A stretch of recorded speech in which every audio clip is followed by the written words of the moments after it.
One restriction of Ajax is that you can only download text from the server, and that text can, of course, be straight text, plain text, or XML-based text. It can also, as you've seen, be the text that can be interpreted by JavaScript as a JavaScript object, but it's still just text. And so you're limited to simple text format fundamentally in Ajax. Or are you? This is an example that will show you how to download images, or apparently download images using Ajax. And if you click the Display Image 1 button, the fetched image will be displayed here, and you can see this will be image 1, and as you saw, that happened without a page refresh.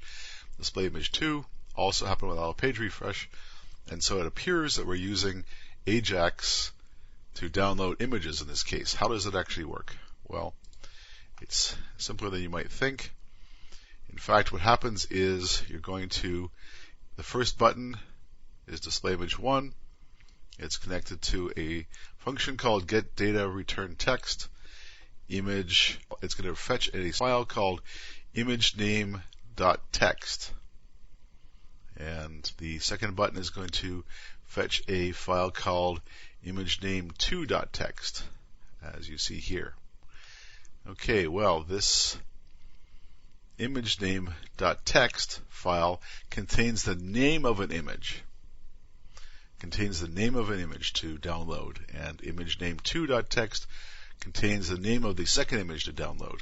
So what's being fetched is, in this case, is the actual text that is the name of the image to download. So here is the getDataReturnText function, and what it does is you pass it the name of the file that contains the name of the image to download. And so what it does is it uses the XML HTTP request object's response text property to fetch the name of an image to download. And then it calls a function called callback with the name of the image to download. So, in other words, it fetches image1.jpg, that name, and then passes that name to the callback function. This callback function takes the name of the image and replaces the target div's inner HTML with an image tag, an HTML image tag, IMG tag. So source equals, and that text is the name of the image. So it's a clever use of Ajax to do this. What you're doing actually is you're relying on dynamic HTML to actually download the image. You're using Ajax simply to fetch the name of the image to download. And then once you have the name of the image to download, you can put together an image tag like this, as you see here, an HTML image tag, and when the browser sees a new image tag in the web page, it will, using dynamic HTML, it will evaluate that image tag, and the source property for the image tag is set to the name of the image to download. So that's the way it works. You don't download the image directly using Ajax because you can't download binary using Ajax, at least not yet.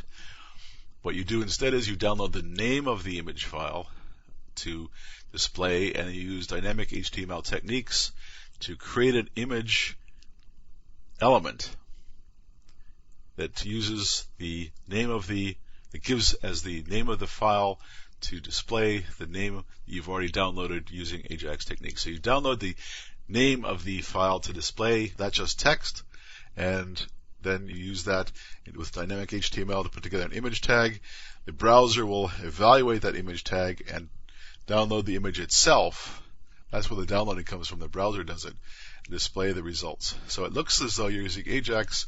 It looks very much as though you're using Ajax to download an image, but in fact you're not. You're relying on dynamic HTML to actually download the image. What you're doing is downloading the name of the image that should be displayed.